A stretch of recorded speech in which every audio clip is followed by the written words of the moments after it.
make a move and the bunny gets it. I said, put the bunny back in the box. Why couldn't you put the bunny back in the box?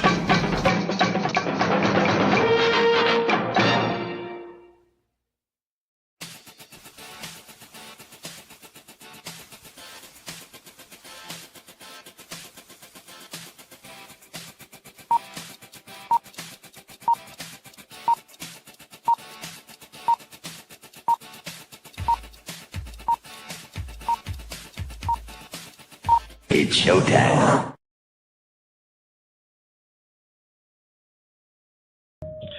Roar. Roar. Colonel Ironside's here.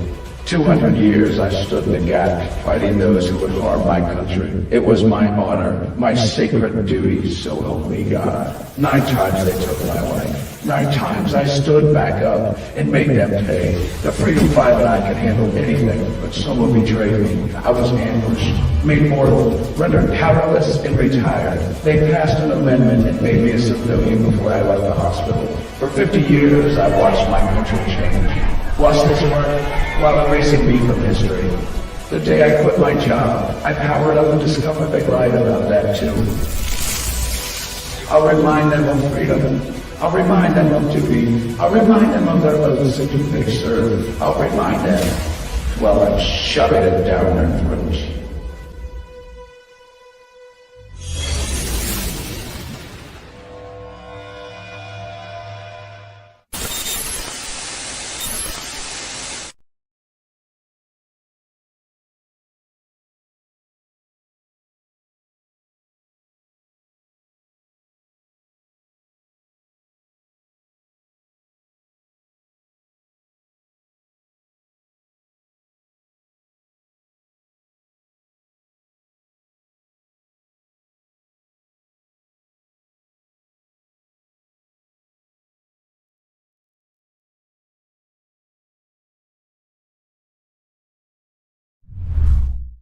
Psychically, I'm very well endowed.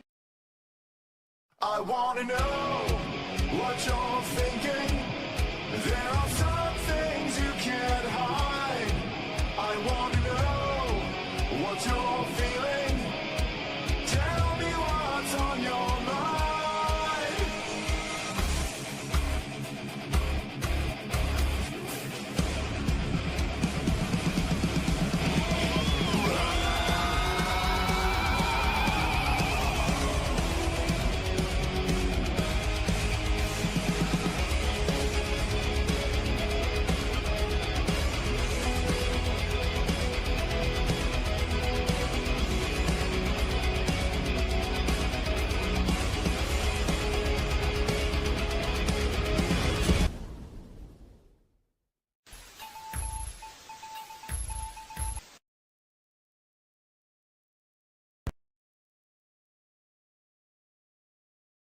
Stories, tunes, and films, these are our rebellion.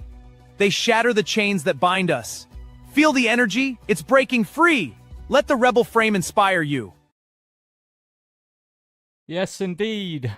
Let the rebellion flow through you and inspire you. What's going on right now has happened before. And it's nothing less than a cultural sea change. And I've been talking about this for years, but we're finally starting to see it surface in some pretty important ways. Okay, now one of the things that we measure, the impact of cultural anything, is through charts and through like impressions, is the latest thing. Just social media relevancy. And here lately, we've been seeing some pretty impressive things. What is the top earner box office this past weekend? This is AI. This is not me. Okay, the film that held the top spot over the weekend was a film called Backrooms. Backrooms, which grossed $81 million, had an average screen of 23,000. Okay, now, what is interesting about Backrooms? It's the director, Kane Parsons, is the youngest filmmaker to ever hit #1. And it's the it's a A24 movie, but it comes from a completely independent source. And the movie, sorry, Hollywood Reporter. But the movie had a budget. Okay, I have to go through Hollywood Report junk. All right. The well, it's going to wind up being the highest grossing, one of the highest grossing movies of all time. It's going to come in probably behind the Blair Witch, what's it, Blair Witch Project, and also I can't remember the one with the ghosts, the haunted apartment or whatever. But anyway, it actually, so Backrooms is from the same guy who made another movie called Obsession. And Obsession actually was a high earner also. Just a recently, like the last couple months, I think, or it might even be the last year. But nope, Obsession's up 10% from last weekend, estimated 26.4 million. But it's also an independent. So you got Backrooms that's independent, and you got Obsession that's independent, and they're both in the top 10 earners in box office. And when we say independent, both of those have a distribution that's a little bit. I mean, it's a corporate distribution network, but they come completely independent. They came from these people. They had micro budgets compared to most Hollywoods. The directors didn't come from the Hollywood system. They actually came from YouTube. And for the most part, they were low. Not only were they low budget, but they have made back their entire budgets, like within hours. And so Hollywood's their biggest shot for the weekend was Mandalorian and Grogu, and that's dropped off a cliff, and so it's not even the #1 movie anymore. This is a Star Wars movie. Remember when Star Wars movies used to dominate the box office for months? The latest Star Wars movie, everybody had to go see it. It was a cultural touchstone, and it was like a must see. No longer. As a matter of fact, if you go see Mando and Grogu, most likely it's going to feel like a overblown the Mandalorian streaming show episode. Everybody that I know that has seen it has said it's a decent Mandalorian episode, but it's not a feature film. It doesn't have enough weight. It doesn't have enough stakes. And everything feels kind of like they say, oh, crap, we need something in the theaters right now. And so it got shoved in there. But here's a trailer for Obsession. Have you ever actually, flirted with Nikki? if she means this much to you, to say, Nikki, I think we should grab a drink sometime. You're the only person I get to really talk to. I wish Nikki Freeman loved me more than anyone in the entire world. It's weird how you two are dating all of a sudden. I love you so much. Jeez, what kind of spells you put on her?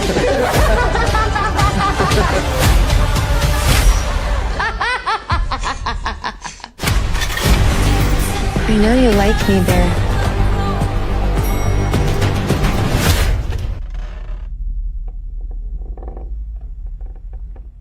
Nikki?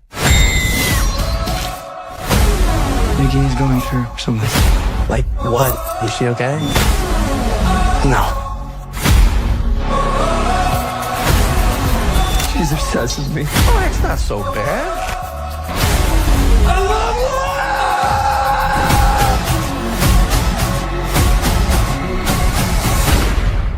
You wished for this. Obsession, only in theaters May 15th. Get tickets now.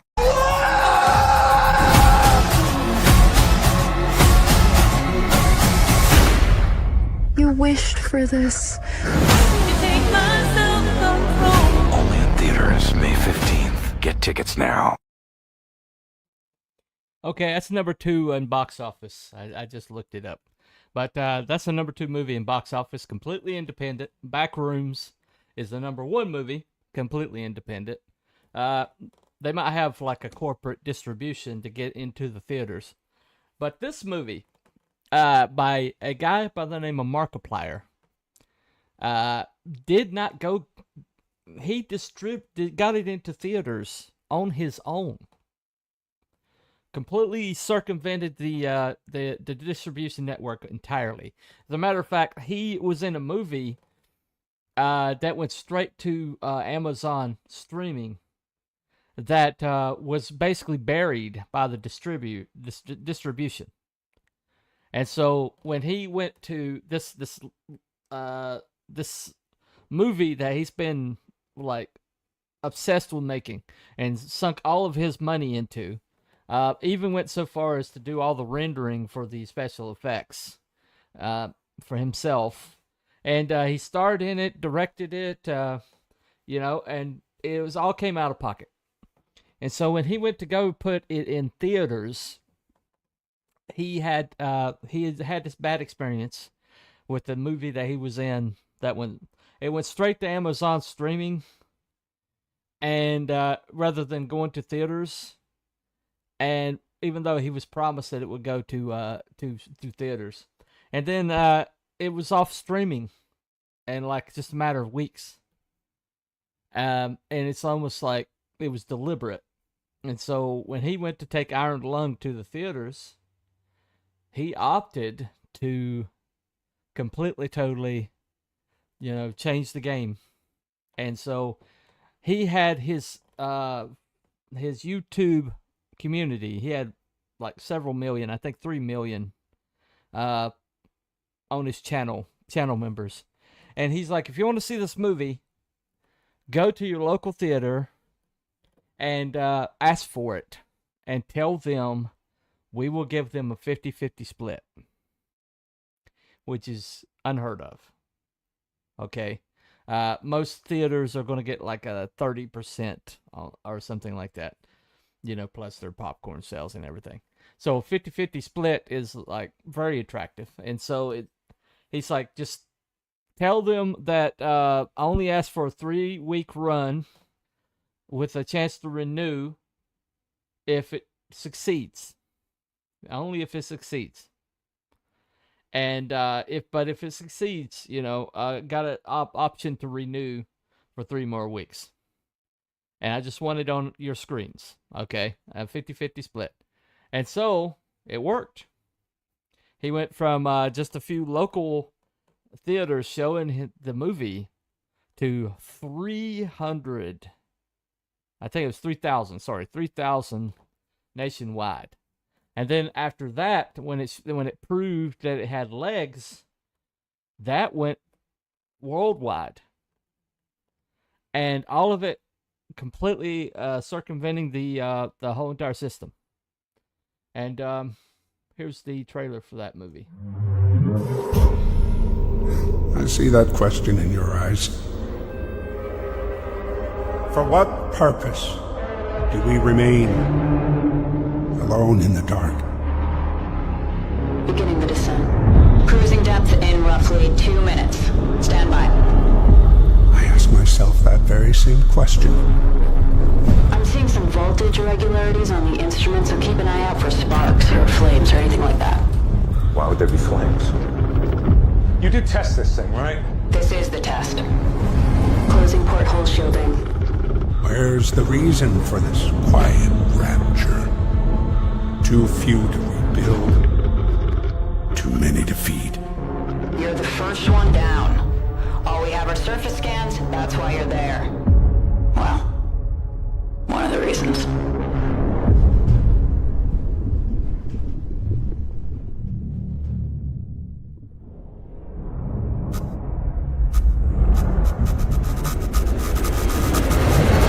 Can we just agree this is important? Food, air. We need this, not just the COI, all of us. We need this. There aren't enough of us left to be throwing lives away, but there is too much at stake not to take calculated risks. Eden doesn't understand that. You don't understand that! I just want to live. Is that so wrong? Why doesn't anybody else want that?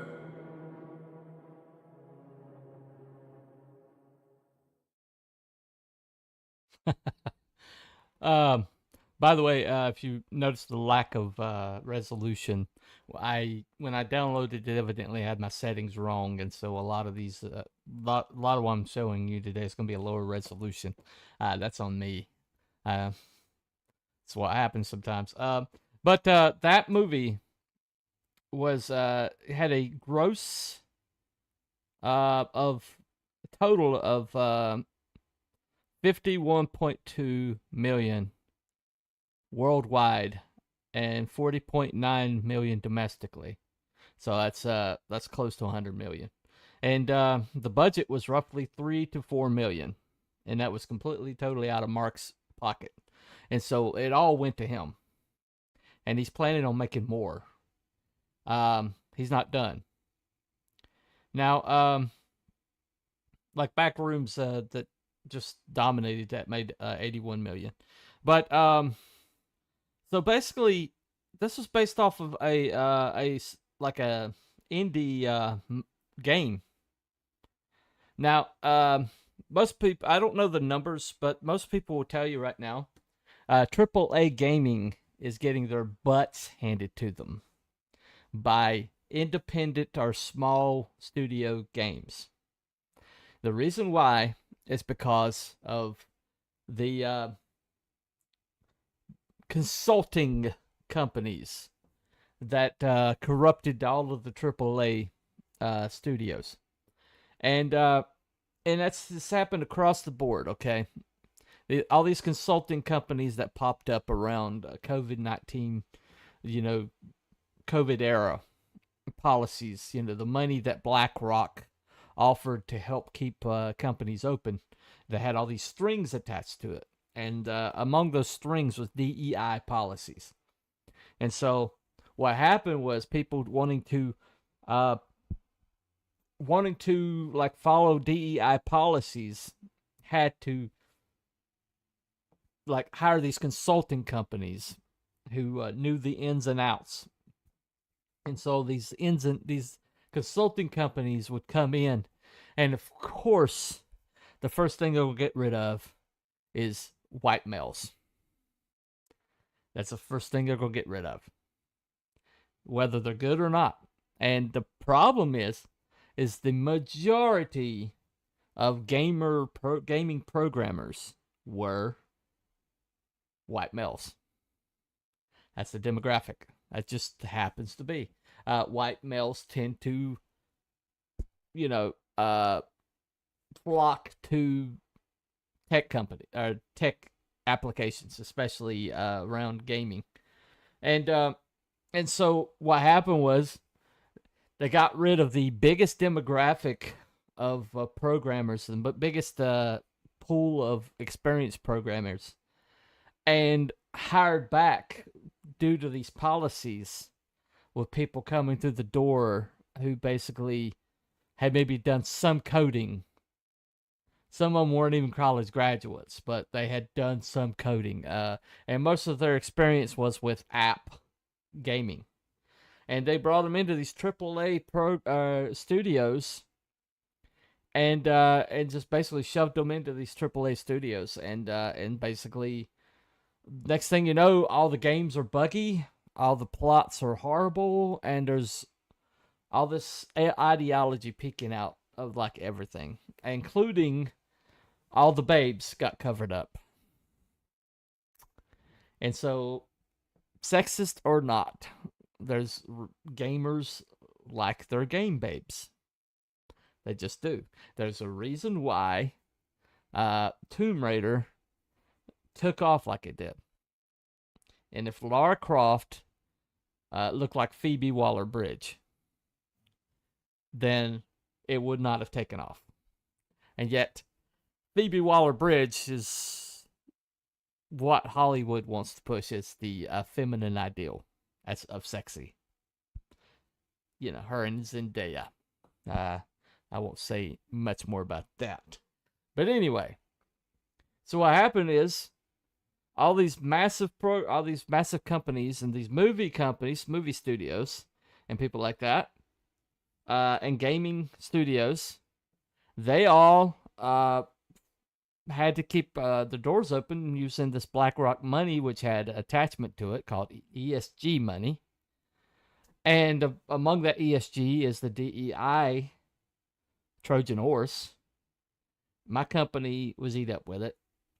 I was stuck on the bottom rung of my company for the last 5 years.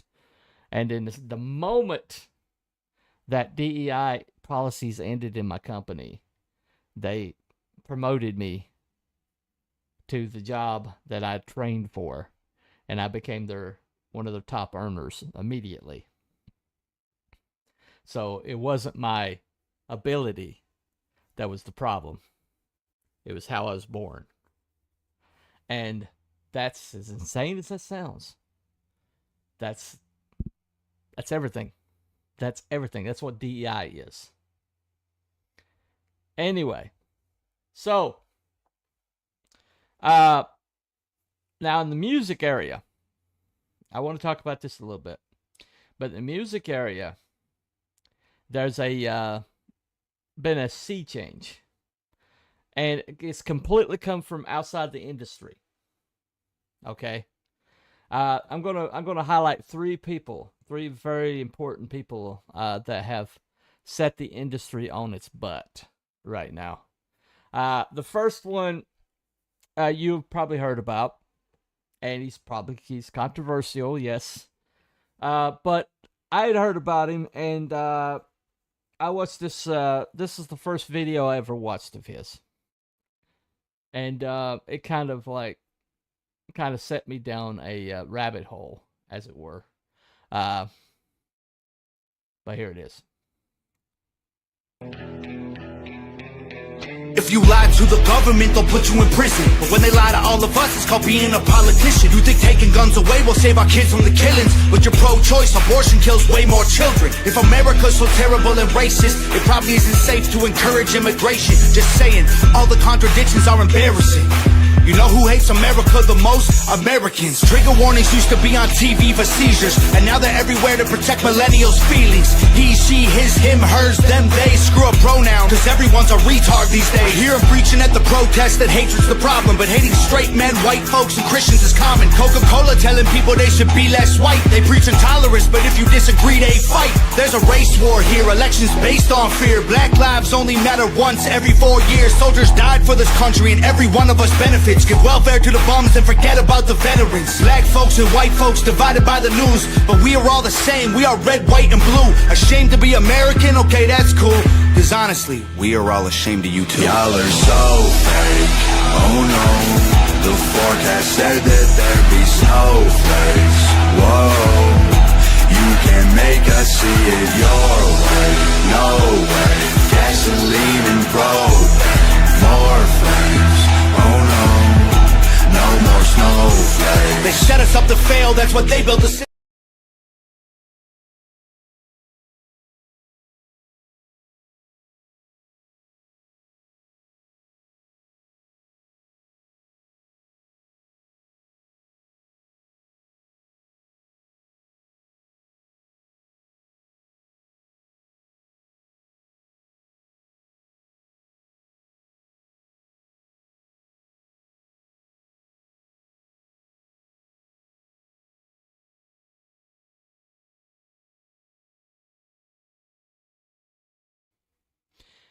One thing about independent media is you can play it on YouTube.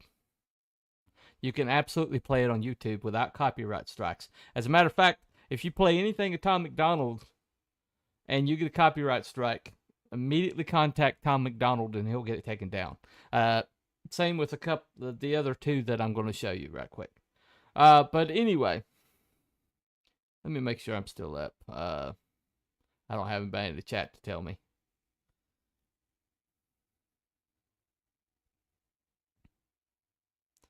Anyway,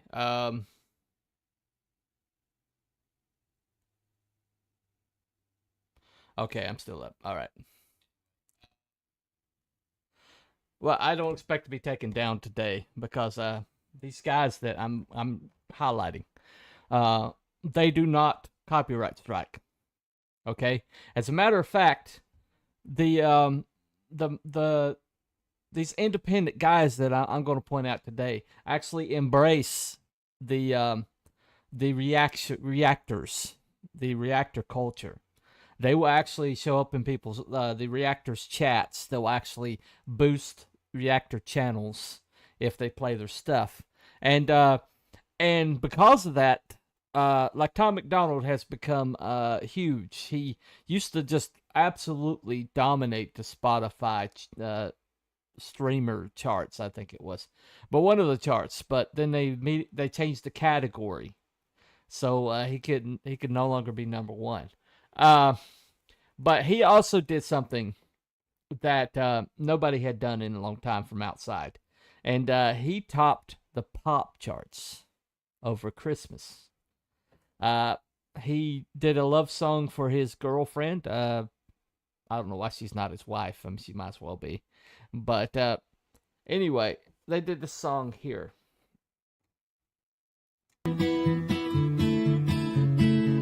I've seen 100 grand in cash. I've took the trip to hell and back. I've been around, never saw nothing like you.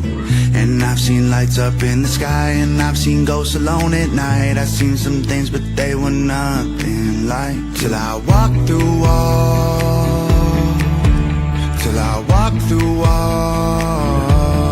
I wanna be with you, 'cause I'm me with you. I've seen things, I swear to God, that I still can't explain. I've been way too drunk and way too high, been dancing in the rain. I've seen butterflies and babies crying still until this day. Ain't seen nothing that's quite like you. Till I'm a ghost, I'll give all my life to you. And when I'm a ghost, I will always be your boo.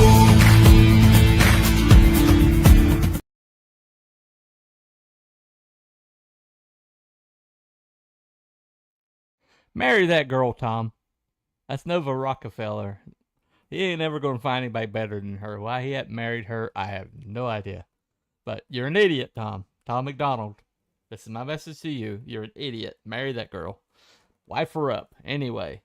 But he actually topped the pop charts. In Canada, he was actually number one on radio in Canada until they figured out who he was. And then suddenly he was disqualified. But anyway. But he was like I think he was beating out Taylor Swift and Sam Smith, like over like the holiday weekend or something like that. Of course, immediately they started suppressing it once they figured out who he was. But that song, it was really big in the charts.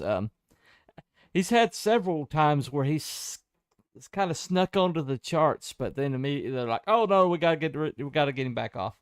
And he, for the most part, he's been politically neutral, but then, but it seemed like the more he got pushed back from one side, the more he pushed back to the other side, and he's pretty.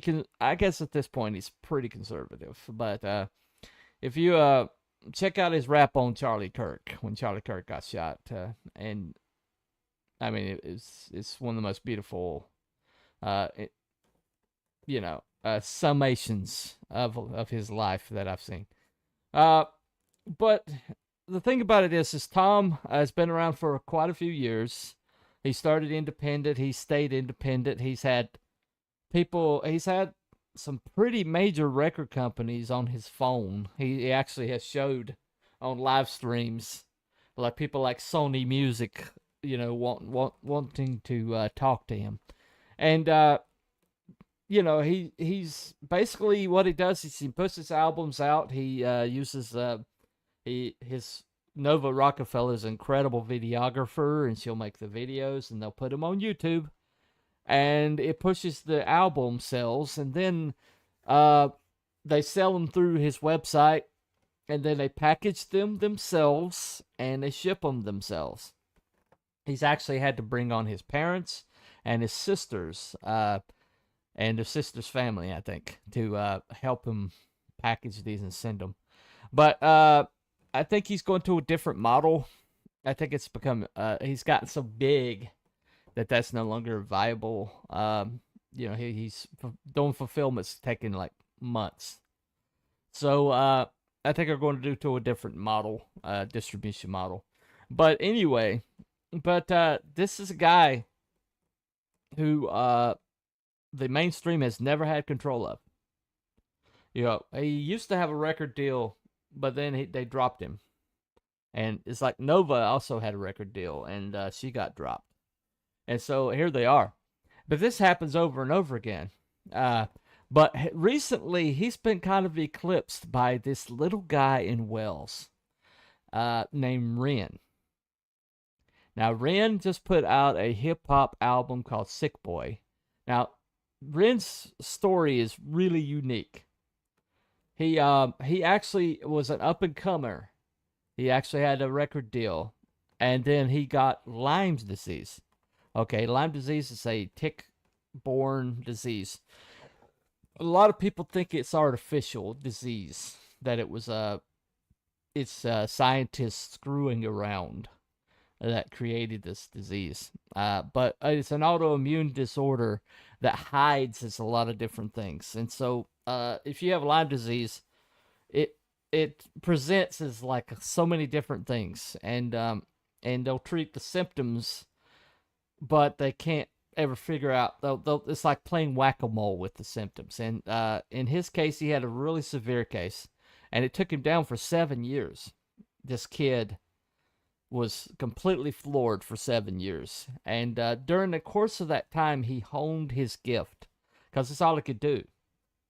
So he wrote down lyrics. He created different flows. He really played his guitar a lot and got really good at it, and played piano a lot and got really good at it.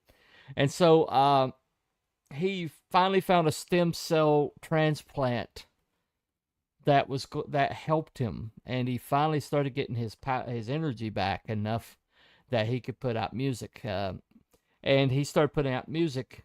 He had a million streamed video called Hi Ren. If you haven't seen it, you need to see it. It's like nothing you were going to see. As a matter of fact, he's called an alien by a lot of people who watch him.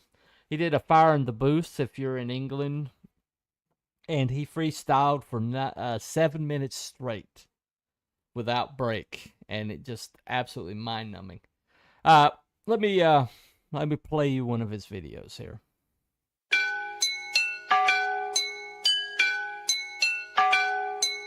Poison in my veins lights a flame in my brain that maintains the pain that may change my frame of mind. Blind, I design rhymes intertwined, double time, genuine Frankenstein. I made a monster. Conquer, music scene, Golden ticket won't go, conjure. Lyrics in my belly, I got thunder. Younger, everybody wishes they were younger. The older I'm getting, the more I feel the hunger. Belted like a welterweight, how to scout and need Alka-Seltzer. Alpha, beta, delta, I help you into the fall. I shelter melt a mind at sea with these rhymes. I find you never felt a feeling like this, feeling me, believing I'm a demon, I'm a devil. Fuck the game, complete at every level, I'm a vessel. The spirit's a channeler, on my lyrics, I'm a rebel. I raise my fist at anti-capitalistic, pissed I revel. In society collapsing, fantastic, now pump the treble. Tick to the top of the tip of my tongue and tap into telepathy. Terrify them with the terrible telekinesis, time to miss out to the enemy. So when I'm flowing and growing, I flow when I swallow the flow like a Toblerone. And I'm feasting and flowing, my beast with the flow, then I'm switching it up and I'm taking it low. Kitty with the black heart in the car park by Primark, jamming Django, Reinhardt, living with a raw star, refine rats, and we'll fine art. Vincent Van Gogh, I start making my mark.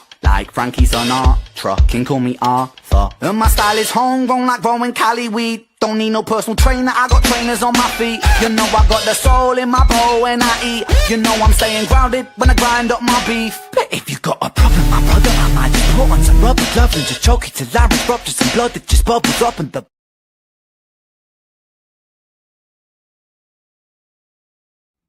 So that's just the sample, what he's capable of. But he does something called bardcore. Basically, he's taking like signatures, chord structures and things that you wouldn't have heard. You would have heard it like during the, I guess the Middle Ages maybe. But he's taken like a lot of those elements and. He set in all the beats. He creates all the beats himself because all he could do was play with his laptop. So he got really good at making beats, and so he's taken hip hop by storm. And a lot of these reaction channels have picked up on him, and they've reacted, and they've been like sharing his music, worldwide. And he loves reactor channels. He actually pushes reactor channels. If you are reacting to Ren.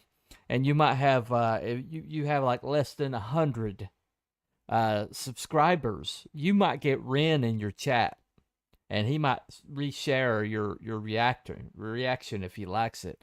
I watched him the other day on his Twitch stream. He pushed a reactor that's in northern England, I guess Northumberland, maybe Scotland.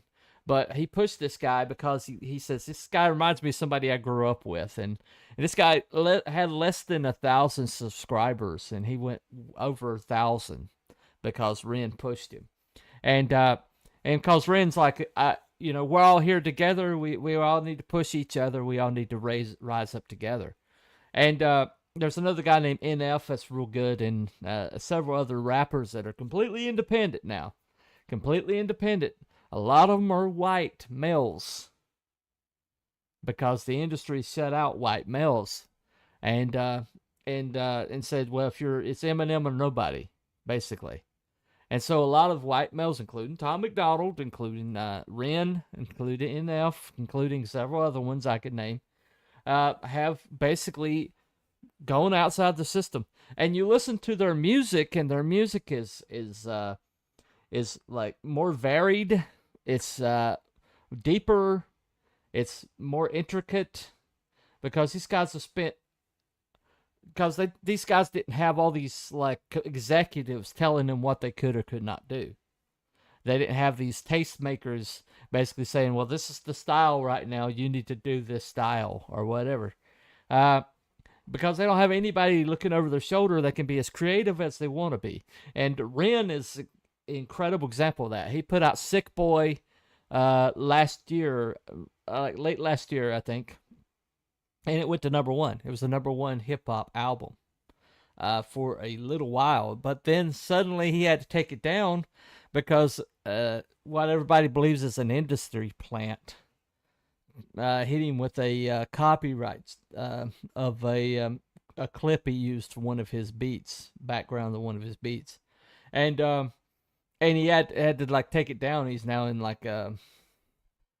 court system trying to get this thing released because this guy, he won't take money to shut up and go away. And so a lot of people think he's an industry plant trying to sabotage Ren's momentum. But you can't sabotage Ren because Ren just survived one of the worst autoimmune diseases that you can have. And he's still not 100%. He says he's not ready to even do a lot of touring because he's still wore out. But people that have seen shows that he's managed to do have said it's the most incredible live performer you've ever seen. Everything you see on his videos is one take. Live, one take. But deliberately, because he thinks that tgives you the energy, it gives you like genuine feedback. And so if you haven't checked out Tom McDonald, or if you haven't checked out Ren, check them out. Now, on the countryside, this little anomaly shows up. Well, he's not a little, he's about 6'4", with a big red beard. He went by Oliver Anthony, but his name is Chris Lunsford. But Oliver Anthony was his grandfather. But he sang his heart out on this song called Rich Man North of Richmond. And because everybody was feeling at it at that time, it went viral. And suddenly he's on Joe Rogan. Within 2 weeks of this happening, he winds up being on Joe Rogan. And a lot of people are like, oh, he's an industry plant. He's an industry plant, And yet, it's like Joe Rogan told him, it's like he said, I got all these people wanting to talk to me, wanting to sign me, and things like that. And Joe Rogan's like, you did this on your own. You need to stay on your own. By the way, Joe Rogan, completely independent.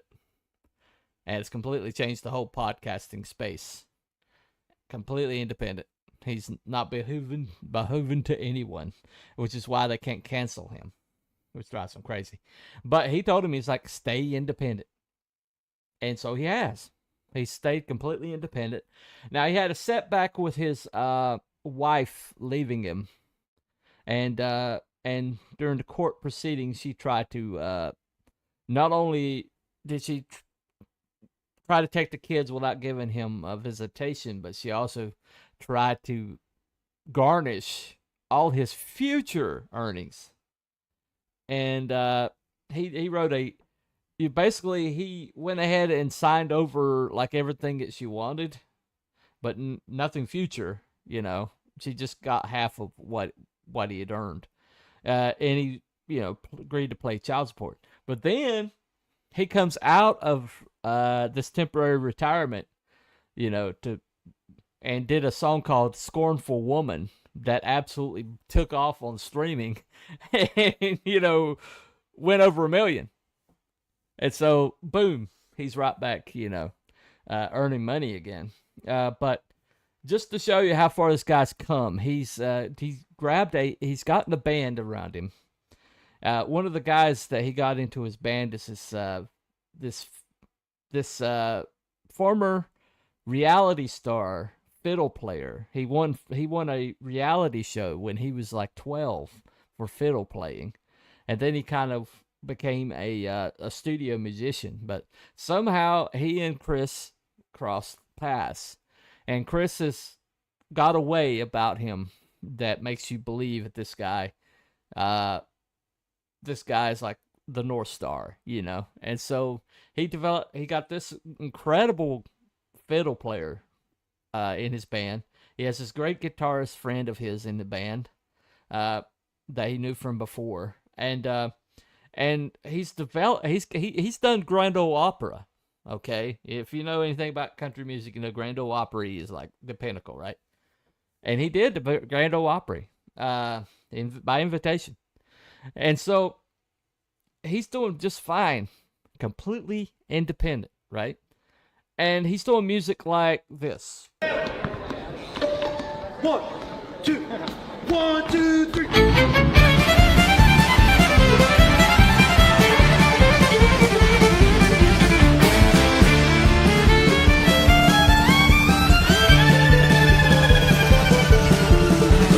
Down to Georgia, he was looking for a soul to steal. He was in a bind, he was way behind, he was willing to make a deal. When he come across this young man song on a fiddle and playing it hot, and the devil jumped up on a hickory stump, said, boy, let me tell you what. I bet you didn't know it, but I'm a fiddle player too. And if you care to take a dare, I'll make a bet with you. Now, you play pretty good fiddle, boy, but give the devil his due. I bet a fiddle of gold against your soul, because I think I'm better than you. Well, the boy said, my name's Johnny, and it might be a sin, but I'll take your bet, you're gonna regret, because I'm the best there's ever been. Johnny, grasp up your bow and lay your feet hard. And if you win, you get the shiny fiddle made of gold. But if you lose, the devil gets your soul.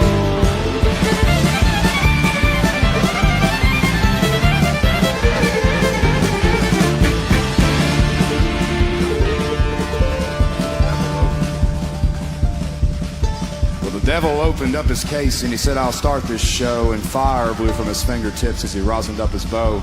And he drugged the bow across the strings and it made an evil hiss. And a band of demons joined in and it sounded something like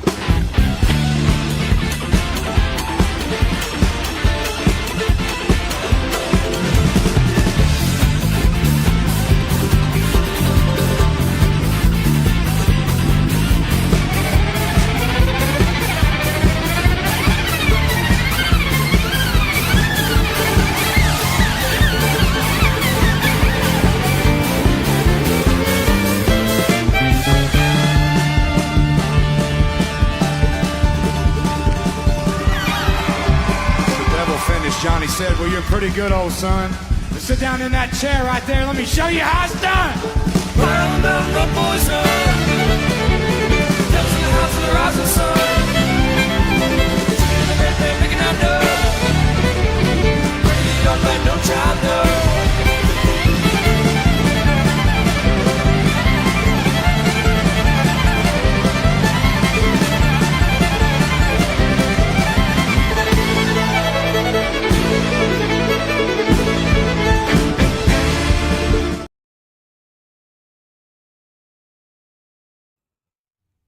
So he's gathering the musicians around him. He's booking his own concerts. He's not even going through Ticketmaster. He's booking his own concerts. And as a matter of fact, he's got like a lot of like he's basically blasted Ticketmaster to anybody who listen. But he's also doing something called Revive Rural Project that he's a part of. And he gave his speech. I'm going to play it pretty much in its entirety. You've got to hear this, but he's going to sum up exactly what's going on. And if you don't watch anything else, watch this. I appreciate for your opportunity, for your time. I've only got a few minutes here, so I've written some things down so you don't have to listen to me ramble. But there is an evil I have seen under the sun, the sort of error that arises from a ruler. Fools are put in many high positions, while the rich occupy low ones. I have seen slaves on horseback, while princes go on foot like slaves. Since August of 2023, I have received a flood of messages, social media, email, handwritten letters. I've had I don't know how many conversations with people face to face, probably thousands at this point. And I realize now that we don't have any clue to how many around us are really broken, how many are silently suffering and barely hanging on. More often than not, they start the message with, hey, I'm a nobody, but, followed by horrors of addiction, mental illness, financial and household struggles, oftentimes incredibly complicated stories that I suspect they may have never told anyone before. But they still have hopes of a hopeful future, and they don't want to give up no matter what. And it kills me because these people, they aren't nobodies, as they describe themselves. Our modern society's convenient, comfortable, fragile little existence is oftentimes carried on the backs of these self-declared nobodies. And forgive my generalization, but in the modern world, we are so busy idolizing the genuine nothings of society, the self-centered celebrities, spineless politicians, clickbait social media influencers. It seems from my perspective that oftentimes these people live comfortable little lives while many of our real heroes are dragged through the mud and never once given a genuine thank you for it.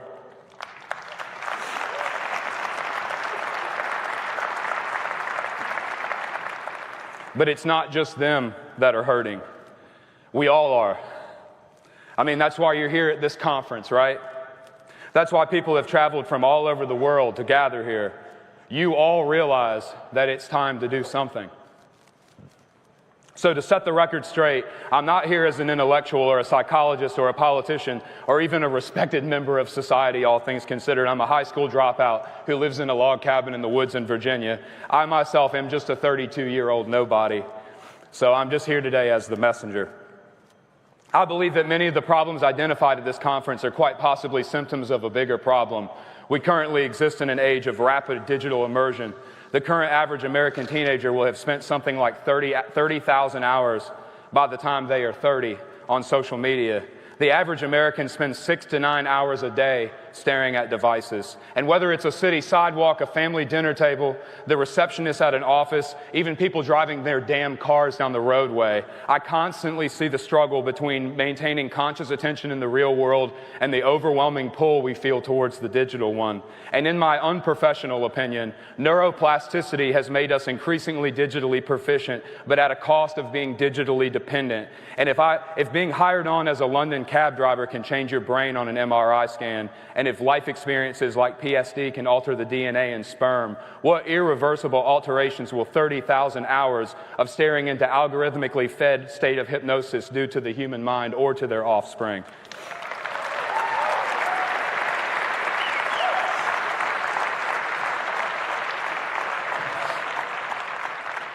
And in this short breath of time, we live in a state of existence that quite possibly no one else in world history has. We have both access to instant global connectivity, infinite information, and consumer-level access to artificial intelligence, but we are the last few humans in world history who remember what life was like before it. We are the last living people in history to have experienced life before the digital age. And I fear that it may become nearly impossible for younger generations to even differentiate the digital world from the real one before the end of my lifetime. There is nothing inherently wrong with technology, there is nothing wrong with instant connection, and there is nothing intrinsically bad about access to abundant information. But what is bad is the lack of control and agency we have over these systems, and without realizing it, we are being programmed, and our culture is becoming commodified. Therefore, the more time we spend on these digital information systems, the more we revert to the mean of one of a fixed set of broad internet cohorts. In other words, the more time we spend online, the more commoditized our culture, the more tribal our psychology, and the more vulnerable we become. When the floods first came to Western North Carolina last year, where I used to live, there were tens of thousands of people who showed up to help from all over the country. No one asked them, no one paid them, and most of the world has no idea they were ever even there. I was there the same day that the governor of North Carolina came for his little photo op. He made a public announcement that day saying that the current statewide death toll with the floods... He made a public announcement that day with the current statewide death toll of the floods. But that same morning alone, volunteer veterans with cadaver dogs that I had met with had pulled 15 bodies out of a single pile of debris near the KOA campground in Swannanoa. The statewide count at that point had to have been well into the hundreds. I believe the number the governor used that day was 28. In fact, there was a reefer truck that sat for 2 days full of bodies because the morgues were overflowing. And while FEMA was hoarding donated generators and denying people on their applications, it was the nobodies of the world that were driving ATVs and Jeeps with chainsaws up mountain roads rescuing people. There was 2 guys we met that hot-wired a bulldozer from a quarry to cut a navigable path through a washed-out road in 2 days that the state said would take months, allowing supplies to people who hadn't had contact with anyone in over a week. Volunteers were working 16 hours a day, taking supplies on everything from horses to helicopters. It was humanity, there in front of my very eyes. And it was in that 7 days in North Carolina that changed everything for me. It was people saving people. Even with lack of leadership, failed protocols, and overwhelming inefficiency from the state, the nobodies took up the slack. And so I'm just here to remind you that we don't need our false idols. We should no longer rely on politicians who bow down to money to manage our city or our states. We need to find the real leaders everywhere and empower them. Western North Carolina was proof to me that there is an army of good people left in this world who want to do good things. We just have to give them places to gather and give them the ability to act.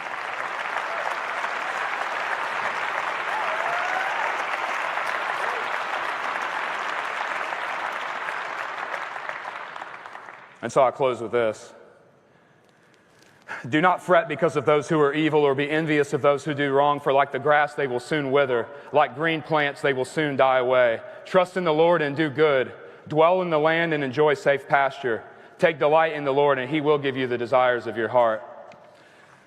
And so I'll see you on April the 5th in Spruce Pine, North Carolina, for the first official gathering.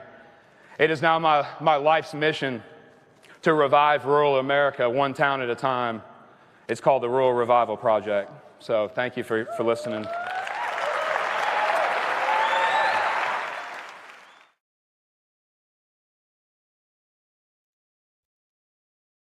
The nobodies. So, mainstream says that we decide who are the celebrities. We decide who you're going to listen to. We decide who's the messages that you're going to hear. And so, because of the internet, because of the unbound ability for people to find each other, to discover new things, and to find new voices that haven't been corrupted or haven't been suborned or taken over by other entities that don't have humanity's best interest at heart, then people like Ren, this little kid in Wales with eaten up for 7 years with Lyme disease, barely able to raise his head, is able to reach a global audience. Or somebody like Tom McDonald, a drug addict who was at the end of his rope and with his last cigarette wrote a song called Dear Rappers. Put it on Facebook with a seed capital from his friends and family to just buy some ad space for this moonshot, this last gasp. And he just told the truth about the rap industry and how he's been a victim of it. Boom. Next thing you know, he's got over 1 million seller, 1 million streams, and boom, it launches his career. He's a nobody who became somebody. And the industry still denies his existence, even though he's topped their charts multiple times. And even though our President of the United States has mentioned him before, he did a song after, the attempt on Trump's life, and he decided at that moment that he was done with being independent, being nonpartisan. It says one side showed themselves to be evil, and I've got to fight that. So, yes, he's controversial because anybody that speaks against the media establishment is going to be controversial. This video here is going to be suppressed like crazy because of some of the things I've said here today. And so this is not, YouTube at least. Rumble's going to be fine, and X will be fine. But I wanted, it's like Chris said, the nobodies are rising up. The nobodies, the independent nobodies, are starting to become somebody. And they're doing it without the permission of the mainstream. They're doing it without the permission of the powers that be. They're doing it without the apparatus that is the mainstream. Markiplier got his movie into over 3,000 movie theaters. Well, they're not supposed to be able to do that without a distribution network. And you have to jump through hoops to their hoops just to get them to let you distribute your movie. The same thing, pretty much the same thing Mel Gibson did with Passion of the Christ, which got him canceled way the heck out of Hollywood for a long time. But the thing about it is Markiplier managed to use that massive audience of his. And he's the first one to do this. He's the first one to basically use that massive audience to get some clout and get his movie into all these theaters. Why is that a big thing? It's a massive, massive first step, because the nobodies, it's funny. There's an interview of somebody talking to Markiplier about his little channel. At that time, that little channel had over 3 million subs. And they were like trying to diminish him. And he's sitting here looking at the camera. It's like, yeah, this woman has no idea who I am. It was the BBC, of course. They was sitting there like being snarky about him. Like, your little channel, how many do you get? You know, how many views you get on your little channel? You know, he's like, you know, over 3.3 million, I think it was at that time. And but the thing about it is they haven't figured it out yet. You still see, you know, Spencer Pratt running for mayor, a nobody. Yeah, he was a reality star, okay, but he's not from within the political system. And he's using like AI videos and grassroots. And if he manages to become mayor of LA, this guy completely from outside the system manages to somehow find a glitch in the matrix and get through the god awful. They're already doing shenanigans. They're already doing ballot shenanigans to try to stop him. But if he manages to become mayor, then the complete nobody, a guy who's a has-been, according to Hollywood, managed to completely beat the political machine. One of the most powerful political machines in the state, in the whole entire United States. And so I'm really paying attention to that.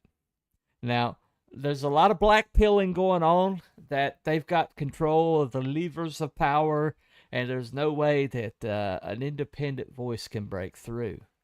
And yet I've showed you several examples today of independent voices, entirely independent. They're not industry plants. As a matter of fact, the industry has actively tried to destroy all the men that I've showed you today. Actively tried to destroy them, tried to suppress them, tried to minimize their impact. The industry plant doesn't get that happen. If you see somebody who's supposedly independent and suddenly they're an industry darling, that's an industry plant. And we've seen multiple ones of those. I mean, some of these podcasters who just suddenly they start their little podcast and then suddenly they've got millions and millions of subs that turn out to be bots later. That's an industry plant. Now, when you got people that the industry actively tries to suppress, actively tries to denigrate, actively tries to diminish, like that, you know, BBC chick tried to do Markiplier. I mean, when you see that, that means that the industry that's the white blood cells of the mainstream trying to fight off the infection. But they can't. Because they're playing whack-a-mole. Somebody like me, you know, with my 702 subs, thank you everyone that has subscribed. As little as my channel is, I'm not even a blip on the radar of some of these larger channels. But I can tell you what's going on. I've got the freedom to do that. And while I'm being suppressed, and while the majority of people probably won't even see this video, you know, that speech by Chris Lunsford, that's the whole entire point. When the government failed my neighbors, my community.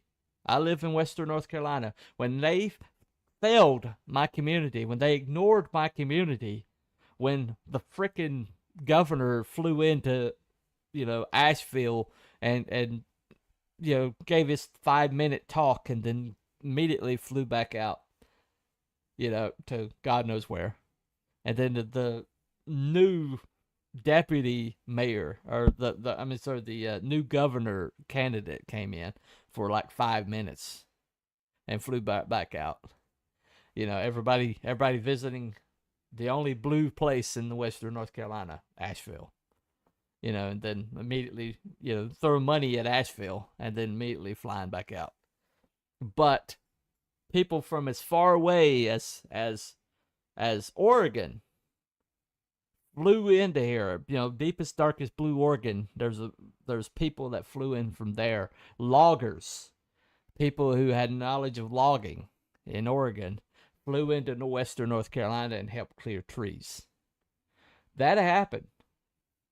And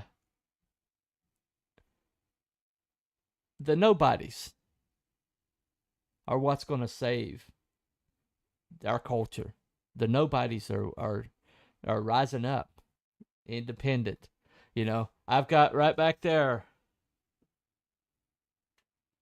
I've got stacks and stacks of independent comics that a lot of them better than anything Marvel and DC are putting out right now. And I've got one I think is better than anything Marvel and DC put out right now. And it's not going to stop. It's only going to accelerate. As people get empowered, as people find out they have alternatives. Now, people like Ren, I see over and over again, people are discovering Ren.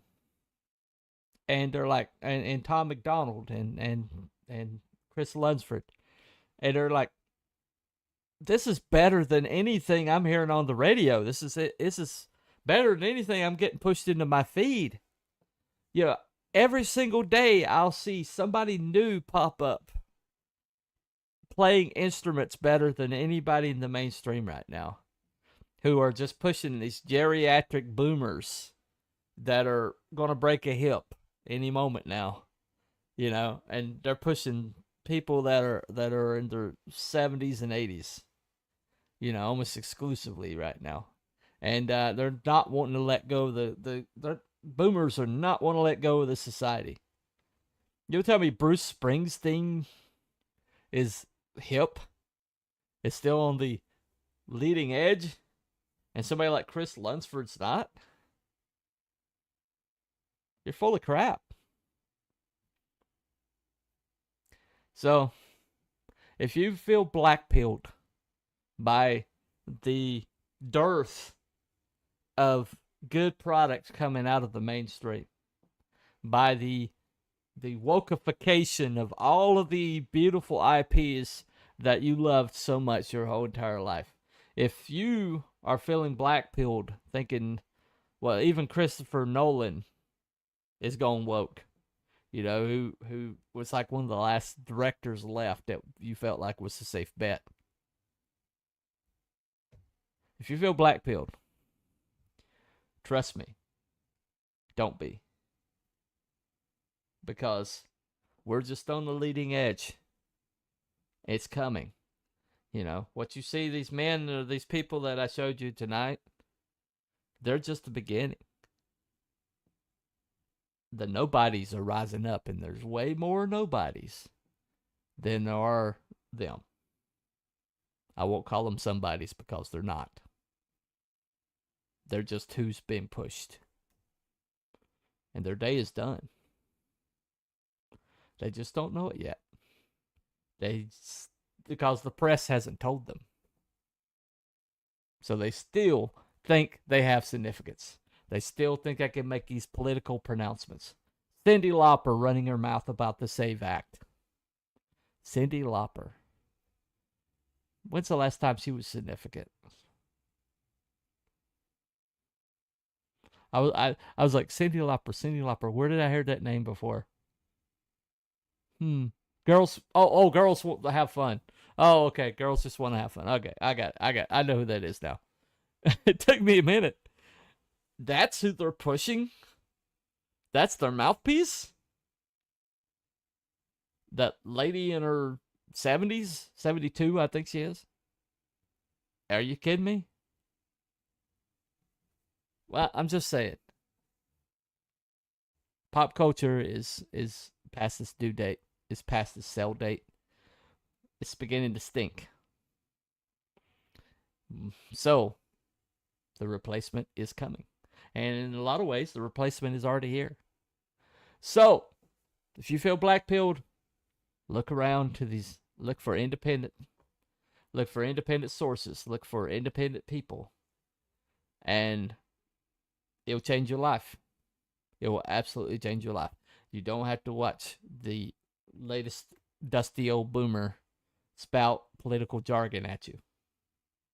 You don't have to. Anyway, thank you all for coming.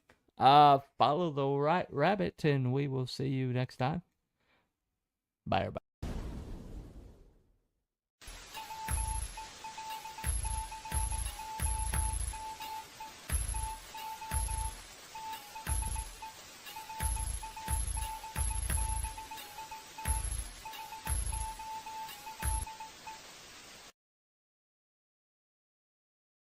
Thank you.